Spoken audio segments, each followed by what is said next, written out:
Welcome to Public Forum, a community outreach program produced at North Idaho College on the shores of Lake Coeur d'Alene. Featuring guests from around the globe addressing a wide variety of subjects, Public Forum serves to educate and enlighten. Please join host and moderator, political scientist Tony Stewart, in welcoming today's guest. A two-week series on a very important subject, and it has to do with the plight of the homeless in our country, and particularly we're going to address homeless individuals in Seattle, Washington, and Portland, Oregon. We have three guests today to deal with this important subject, and really we're going to recognize a national organization called Students Today, Leaders Forever. We don't give enough credit to young people both in high school and college for their great social justice work, and that's what this organization is all about. And two of our guests today are faculty members, and the third one is a student, to talk about what they did some months ago when it was spring break, and we're delighted to have them here. First of all, I welcome to the program Jill Rowley, who is a counselor at Lake City High School in Coeur d'Alene, Idaho. And next to her is Greg Summers, who is a counselor at the Coeur d'Alene High School. And our student today, Lucas Cole, is what we call a dual enrolled student. He's at Lake City High School, but he's also a student at North Idaho College. And we welcome all three of you to the program, and congratulations on what you did in both Seattle and Portland. We're going to talk a lot about this organization, how you became a part of it. And I understand it was started by a group of students in a dorm room some years ago, and it's in 2003. And I welcome our regular panelists, Erna Reinhardt, who is Director of Public Relations at North Idaho College, and she will start today's questioning. Thanks, Tony, and welcome to the show, each of you. This is a great topic that I'm really excited to talk about today. Jill, let's start with you. I want you to give us kind of an overview of what we're going to be talking about for the next 30 minutes. The name of the program that you guys were associated with was Students Today, Leaders Forever, and the name of the tour is called the Pay It Forward Tour. Tell us what that is. Well, we take a group of students. This year we had 35 students, 17 from Coeur d'Alene High School and 17 from Lake City High School, which is a great opportunity for our community to come together as one, which is one of our favorite parts about it. It's not a rival, we're all on the same bus, which is great. And then we go and get on a charter bus all in one, and we head out to 4 different cities around the Northwest and service in those cities. I'm sure we'll talk about the service projects a little bit more in depth once we see pictures and things.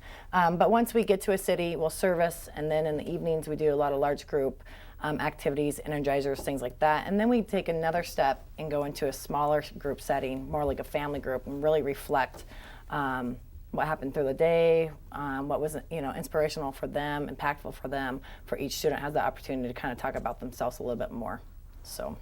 And Greg, tell us a little bit about what the organization does on a national level, and a little bit about how the organization got started, and what maybe the mission and the role and the goal is of the national organization that puts this whole thing together.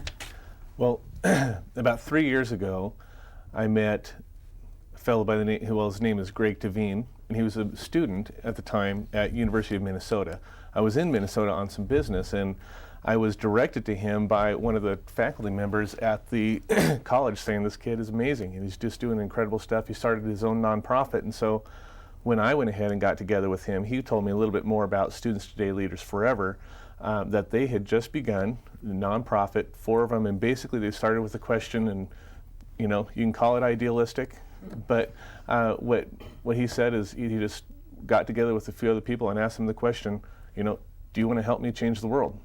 And because he had this idea, he had been doing some work and some studying on voluntourism, and that's how the Pay It Forward tour began. And so that year, he and these other college students took 43 students from the University of Minnesota, went from the University of Minnesota all the way to Washington, D.C., stopping in different locations along the way just to be able to serve. And so that's kind of how this got started, and now those members that were originally together are working for this full-time over in Minneapolis, and they have their office all set up and just helping chapters to begin in other colleges and high schools across the country and helping it to grow from there. Lucas, share with us a little bit about one of the things that I think is happening on a national level is that people your age are becoming more and more excited about doing volunteer work. So share with us a little bit about what you got out of this trip and what it was like for you. Well, we were basically together and able to work together with a lot of different organizations and less fortunate groups, and it was really rewarding in the fact that you were able to see what your actions did and how you were able to help somebody on a very personal, down-to-earth level. And being able to teach kids how to read or help them how to in reading English, and playing with them just out in basketball, and helping out the homeless, cleaning up estuaries. It gives young people a lot of pride and able to see that their actions make a difference, and it's not just somewhere off donating money that you don't see what happens to it, and being able to interact with those people makes a big difference. Awesome. Lucas, I don't think we should keep the secret. This is your mother, Erna Reinhardt, and she and your father, Ron Cole, done a marvelous job with you and your brother. And your brother's at Boise State University, and we're very proud of them, and it's showing in you. I want to start with a real specific question to you. And I have also wonderful Lucas in class, and I know how interested you are in what we call social justice and helping others. Mm-hmm.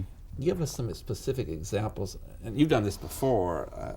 I believe you've been on a trip before this one, but give our viewers some, inspiring stories of some specific examples without naming individuals. But what did you see in Seattle and Portland and the plight, and how did you directly become involved with individuals? Did you deal only with homeless, or did you deal with other people also? Well, when we went to Seattle, we worked with a lot of refugees who fled their countries.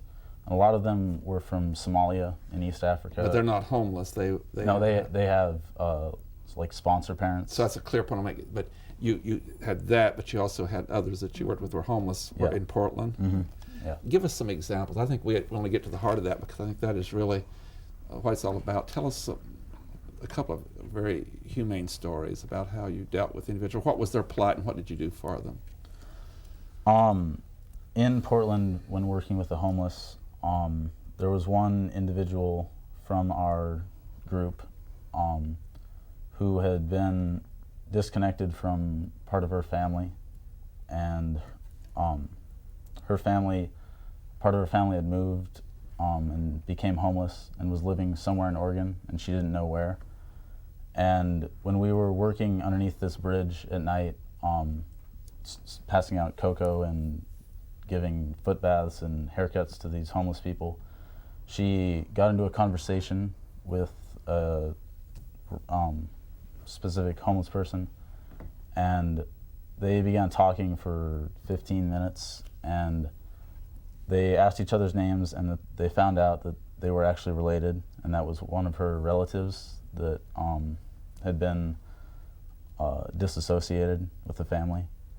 And that was really, it wasn't personal for me, but it was personal for me to see that happen to another student. What a powerful thing, though, because that student was doing what they did. They made a connection they didn't even dream about having. Mm-hmm. Jill, let me talk to you a little bit more, too, because you've been at this a while, I understand. And would you also share with us some specific examples of, on this particular trip that you took, in addition to Lucas' very powerful one, and he's talking about how you doing haircuts and helping with bathing feet and all. Give us some more specific, particularly maybe with those that aren't homeless, but what they needed and how you helped. Well, a couple things pop in my mind just under the bridge quickly. It's amazing how people are really truly living paycheck to paycheck. Yeah. And Greg and I talked to a few different people where it was, 2 weeks ago, this woman was married and taking care of her kids and was a stay-at-home mom, and husband was the financial provider, and he upped and left them, and now here her kids are in foster homes and she's living on the streets. And that happened 2 weeks prior to us talking to her, and it was just, that was one of the conversations that I will never forget, because it was just a real eye-opener. And another man, got hit by a car, broke his foot, and he was a construction worker, and wasn't part of the union and lost his job, and here he was, him and his family were living on the streets. And it really was absolutely amazing. One of my favorite parts about that was actually clearing their plates from the table and serving them. Like, I'd go and get them refills and clear the plates from them, and that you could just see that they haven't had anybody, clear their plates from them or serve them more coffee, or that for me was a great experience, and for our kids too. It's very powerful. Was some of the homes, you took them to some building where they had meals and where you served them? Yeah, actually, we joined up with another organization, and it's called Under the Bridge Ministries. And there was probably, how many people were in that building? 150 to 200 people that had different jobs. More than half of us were under the bridge doing different jobs. And then the other half walked the streets and were handing out socks and just talking with people and along those lines. So it was actually under the bridge, and they brought all the food, the tables, the chairs, the heat. There's heat lamps. There was a hair cutting station, clean sock station. I mean, it was very, very organized. And they've been doing it every Friday for the last, he told us, a couple of years, I want to say, 3 years. They've been doing this every Friday down there. So, Greg, when you go on this trip or this particular one, knowing what some of the needs are, do you take things with you? Do you collect things in your community, such as the socks or other supplies? Well, this being our second year doing the Pay It Forward tour, and this year's, the service opportunities that we took advantage of were very much different than the ones that we had last year. And so now that we've done this a couple of times, we're looking forward to putting together future trips where we might be able to be a little bit more intentional about how we, help out. We very much see this as a partnership, and it's great to know that even from Coeur d'Alene, Idaho, we can take 35 students, a few adults, go over to Portland, Oregon, and partner with these agencies, these organizations that are serving their communities and the people within those. So those agencies had a lot of that for you to help with when you got there. Obviously, the food and all of those things. It's very organized that way. Our viewers, as our director of production says, Kyle Corsart, that they love visuals, and so he's very right. And so at this point we want to take our viewers, and next week we'll have some others, but if they'll put up our slides, and I will ask Greg and Jill if you will take us through this. I think we have a total of 13. Here's the first slide about your trip. Well, this is actually when we returned. Just got home, ready for showers. You can see Jillian and I there, but also the other 4 are students that they volunteer their time. They're in colleges across the country. 2 of them were from Illinois, and 1 of them was from Indiana. North Dakota. And 1 was from North Dakota. And so they just come together from these they've all been on college tours together. And so they came to this one, and they were actually the leaders, helped to coordinate the program. And you met us. them when you got there. Okay. Let's go to the next slide. Jill? This is at the bilingual school in Seattle, which they have over 24 languages spoke there. And we are actually doing there were some kids working in the schoolhouse with doing different things, tutoring and things, and then other kids were actually doing yard work and spreading mulch and pulling weeds and raking for them and getting their land looking nice. And the third slide. This is just at one of our stops, rallying the troops, getting them off the bus, kind of getting things going. And so there's a lot of different activities, icebreakers, kind of things that we do, circle them up and try to get some energy flowing through them before we go. Get them ready for our project. This is actually at the Salvation Army there in Portland before we served there for probably about 4 hours. We were there for a while, weren't we, Lucas? And this was a 5-day trip over spring break that we probably didn't mention, that we probably should have mentioned. It's a 5-day trip over spring break. Which they're willing to pay take for. and willing to take their vacation time to do this. Yeah. It wasn't missing class. Right. Okay. Number 4. Lucas, you actually did this, didn't you? Lucas? Oh, you didn't go in the tutoring? No. I believe this is where they went. This is also at the bilingual school where they were tutoring and communicating with students at that school, trying to speak English with them. And it was a really neat little project that they had, because our students and their students all had the same questionnaire, and their objective was to get this questionnaire filled, and that was by going to members of the school or us and just having these conversations about what's your favorite color, and what's your favorite food, and what's your hobbies or whatever. And so they were really having these conversations. The neat thing from that was our students to kind of personalize this just a little bit, saying, wow, we have the same favorite color, or we like the same brand of clothes. That humans around the world need the same things. Yeah, exactly. The fifth slide. Neat. This is our Staying Alive move when we arrived in Seaside, Oregon at the Breakaway Lodge. Another just absolutely wonderful place for us. This is our bed for the whole week, for the 5 nights. So that was great to arrive there and actually have a bed and a shower to be part of. Share with us what you did while you were in Oregon. In Seaside, we actually picked up garbage and debris around the coastline. So that was very cold. It snowed while we were there, so we were Probably all warmer bundled than up. here, though. Yeah. Let's go to the sixth slide. In Yakima, Washington, this was our last stop before we came home. EPIC is an organization that helps, just works in the community. And it was their spring break, but while we were there, while we didn't get to work with anybody, again, we're just looking at how we're partners with others. We were able to serve them by cleaning up the yard outside, getting things straightened up, doing a lot of raking. We planted a lot, did some landscaping, swept their parking lot, and they said, nobody's taken time to do this because we're all busy working with the students, so it's great to have you guys come in and serve us. Number 7. I believe this is good. Luke, go ahead, yeah. This was our first night in Seattle, and this was part of our large group activity where we would kind of break the ice and get to know each other.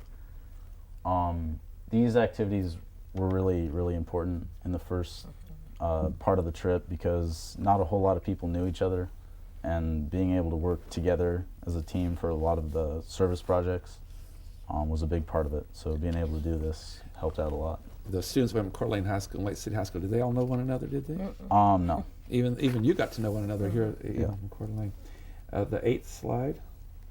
That's just all of us getting ready to head out to our first stop to Seattle. That's right in front of the high school. You went by bus. We did. Yep. A long trip. Yes. Moments. Now the next slide. While we were in Seaside, one of the things we were able to spend some time on the beach, and again, I think this is all about awareness of what's going on with us personally, and if we can get to know ourselves better a little bit, then it makes us better able and prepared to know others, and puts us in an open spot. So you can see, you can't see the bottom of it real well, but that statement is "I can," and we had the kids just at a point of the trip just focus on, instead of focusing on where we've convinced ourselves where we can't, where can we make a difference. Reminds me when I was a kid of the choo-choo train. Yeah. I can. Exactly. I've never forgotten it. And the fun thing was we were all individually along the beach, just kind of reflecting on our own stuff. And I came along, these girls, and they had found these seashells and wrote this on their own. Oh. And so that was, to me, that was just awesome. That was a good And the moment. 10th slide. Salvation Army. They were very, very unorganized and needed a lot of help. And there was probably 4 or 5 rooms that we worked in that were just, you couldn't see the floor. They were so unorganized. It was unbelievable. And so we were able to send all of us out into all those different rooms. And we did a lot of work for them, hours and hours of work within 4 hours, that they were just absolutely amazed how much work And we it got lasts done. after you leave. That's, Absolutely. makes it And it's more- amazing. You think about Salvation Army services so many people that we are able to help them, service them. What I like about the Salvation Army, it's so special. They put their money where in the people. They spend very little on administrative costs. Exactly. One of the best organizations for getting the money to the people. Absolutely. The 11th slide. It's in the lunchroom. Yeah, it must have been in Bilingual school. at the secondary bilingual school. Were you there, in Seattle. Lucas? Yes, I was. Tell us about that one. Well, right then, we were just getting ready, and the principal came out and talked to us. The principal of the bilingual school came out and talked to us about all the different people that they service and the help that they give them and the job training and how many years usually, and just gave us a general overview of the school. And the 12th slide. It's at the This lodge. is some more group activity Yep. time that we had while we were in Seaside at the lodge staying, and just part of our small group time.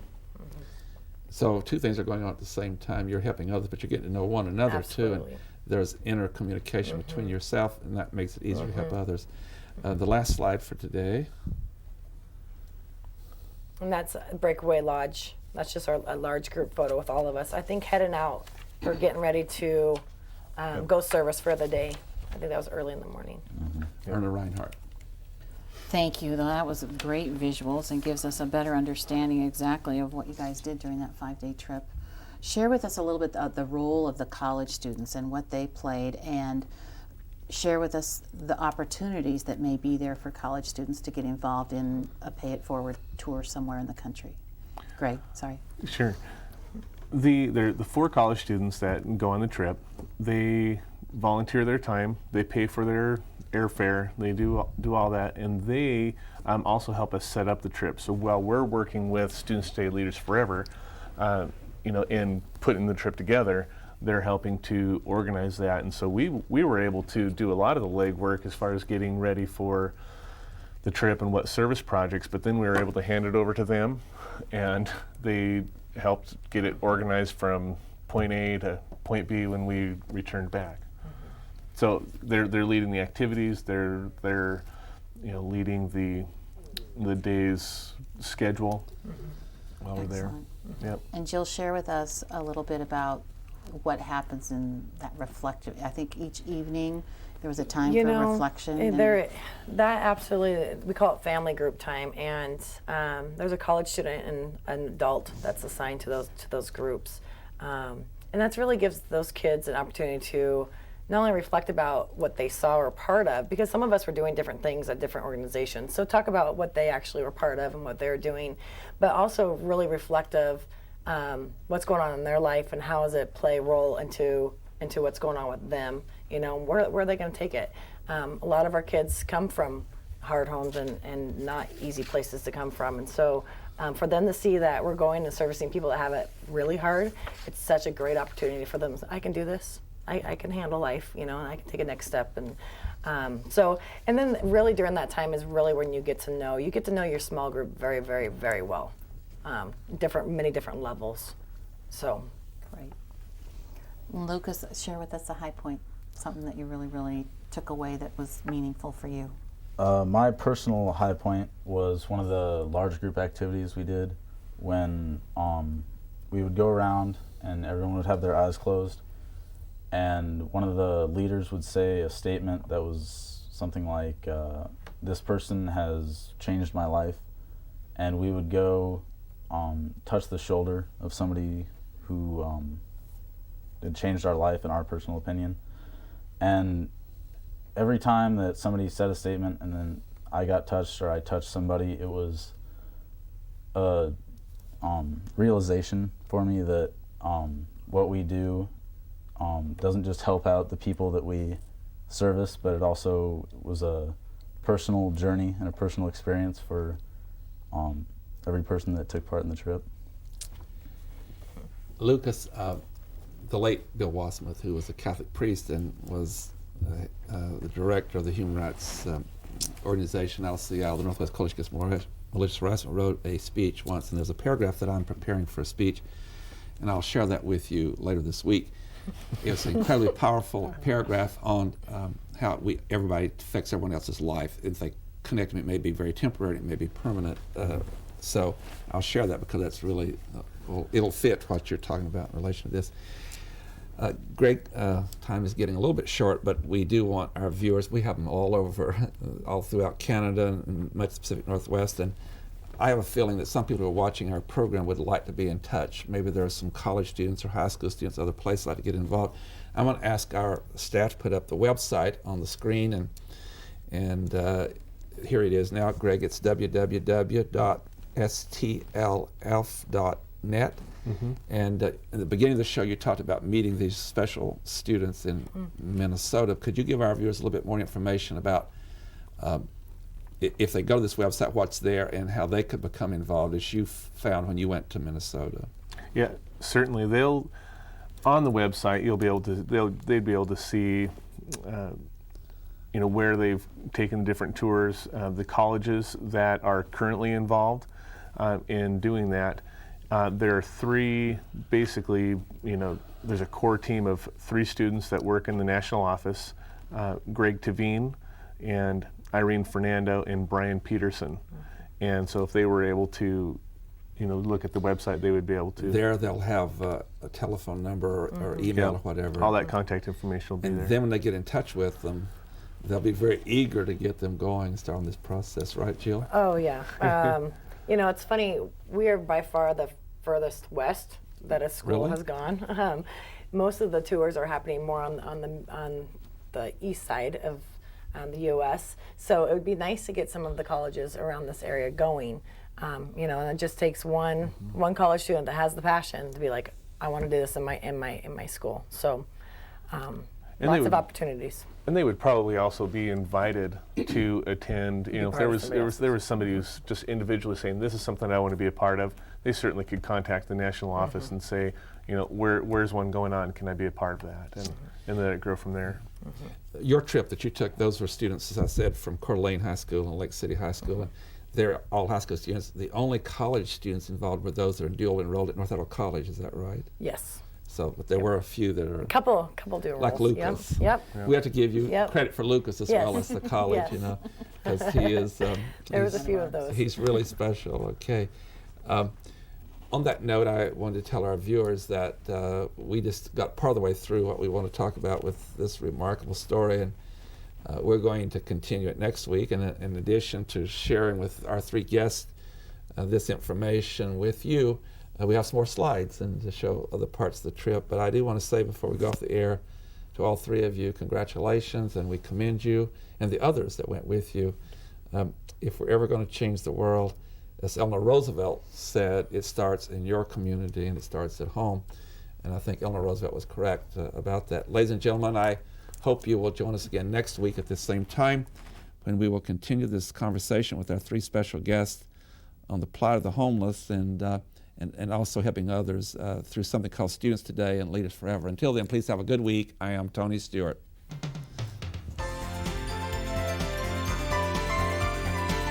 Recorded on the campus of North Idaho College, Public Forum is the longest-running in-house college production on PBS. Each episode is pre-recorded live and is an educational outreach from North Idaho College. Please join us at this same time next week for another edition of Public Forum on this public television station.